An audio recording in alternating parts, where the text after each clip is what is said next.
So at this time, I'd like to welcome up a young man from the International Peace Youth Group, and he will come and read his letter that he has addressed to our distinguished guests. And so let's please give a round of applause to Aung Min, a youth of Myanmar.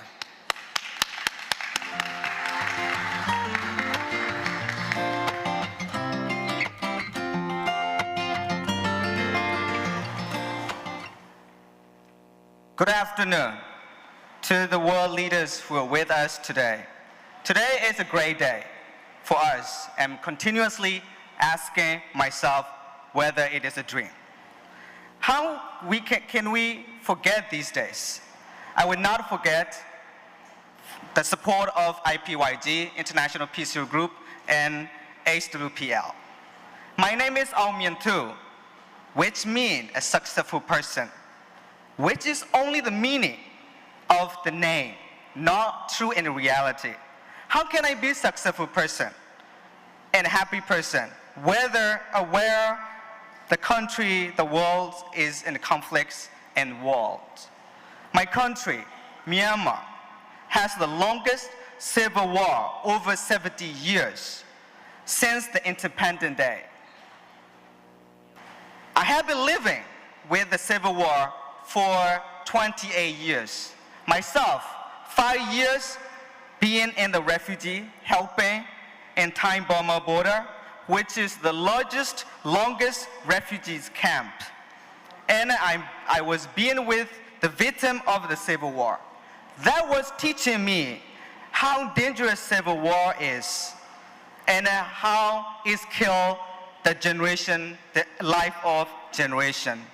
A great lesson. People learn the lesson, but it cannot stop killing till today. The war gives a problem not only to the particular country, but also for the country around it. What is the solution for this? Today, I have a two feeling introducing you. It is a wonderful day. I'm here as a leader, standing here, have the chance to speak up in front of you leaders.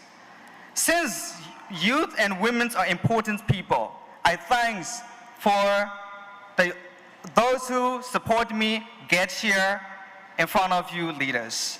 I'm here not just because of HWPL, just because of wanting peace, the world peace, different kind of conflicts around the world. Anyway, DPCW is the main reason, and IPYG, International Peace Group, is the bridge to me. My second feeling is that I cannot be proud of myself. I cannot be confident in myself introducing you where I am from. I am from Arakanese state, you know, the border with Bangladesh, where it's really bad things happening. And I was born there. I am here today with you. My home, my region, is known as today as a bloody place to the world. And it's really, really sad for me. I don't even feel secure when I travel around the world. That is what the civil war conflicts affect. That is how people think and feel. How can I be proud of myself telling you where I am from? How can I be confident in myself where I am from? Today, I learned more that the world seemed the smallest place. We all are here once. We are here to make an international law for all. In 2017, I decided myself I will actively participate in ending civil war in Myanmar because it has lasted for already 70 years fighting. In 2018, this year, I became a young leader and spokesperson at the social sector development at Union Peace Conference, which is the top political dialogue in Myanmar. All are there. Armies are there, parliaments are there, ethnic armed organizations are there. So I am being proud of myself there. There, we made laws, we write principle, laws, policy, wishes to end the conflicts in Myanmar. In 2018 conference, we discussed in my sector, where I am a spokesperson, we discussed importance of children's, women's health, refugee, and just before the conference, I received email from the IPYG about DPCW. And I was thinking, oh, that's what I have been looking for, what I have been dreaming about to join, to work. So I saw DPCW, which we are working on to become international law as a UN resolution. I said myself, all right, that's what I've been looking for. UN, I think UN has not had this kind of international law. So therefore, there is a time for regional leaders, national leaders, international leaders, and civil society organization to support DPCW and make the world have peace. And let this vocabulary, WAR, war, disappear from our dictionary and our daily life talk. Let's educate the civil society and get strength from them and make DPCW as an international law together. We are getting closer to the goal. It's happy. I promise that I will be forever with you till we all are till we reach our goal and our dream come true. I appreciate to Chairman Lee to give us the answer, clearest answer to sensitization of war in this world. DPCW, thank you.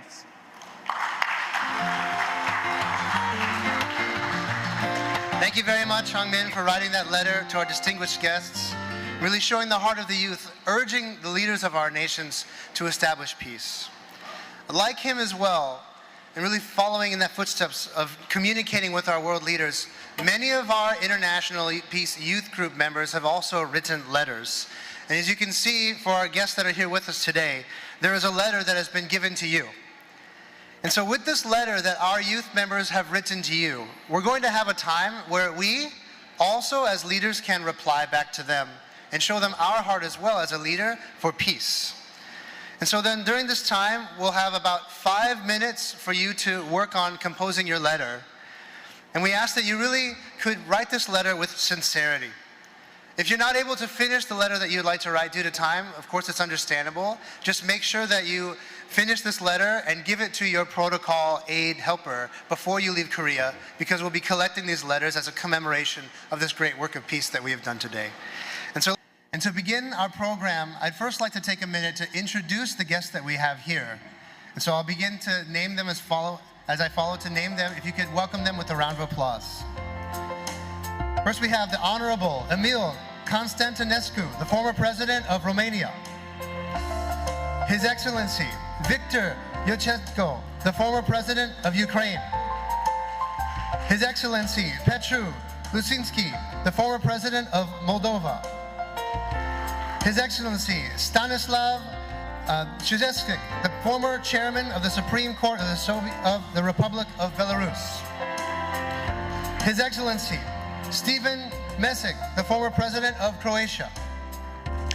His Excellency Ivo Josipovic, the former President of Croatia. His Excellency Dr. Rosalia Arteaga Serrano, the former President of Ecuador.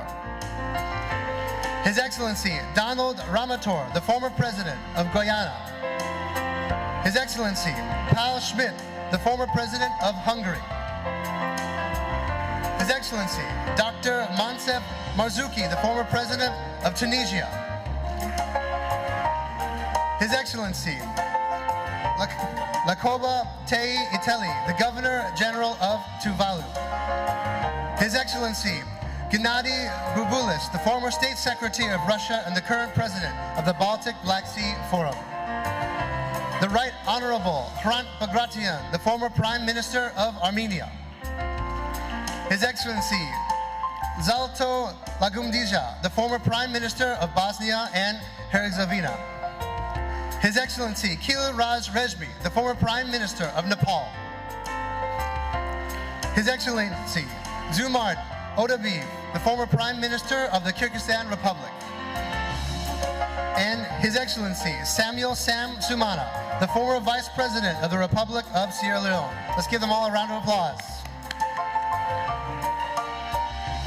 Now, there are many leaders here that due to time we're not able to really mention their names. But regardless of not being able to announce each and every person joining us by name, we still would like to extend our great gratitude for you coming to this summit and coming to this conference and participating in this work of peace.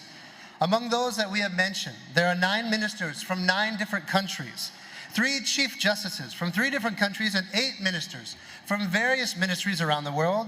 For example, the Ministry of Justice. And so now at this time, to begin our program, we'd like to have a former and current presidents, Chairman of HWPL, Chairwoman of IWPG, the Director of IPYG, and the Secretary General of HWPL, please all come to the stage with our VIP speakers as well, and we'll take a photo with them.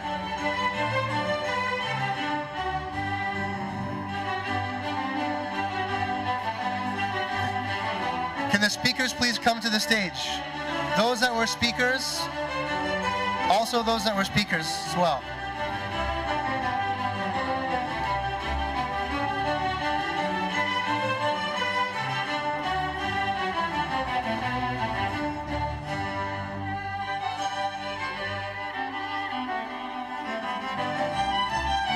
Let's give all of them a round of applause for their efforts in achieving peace.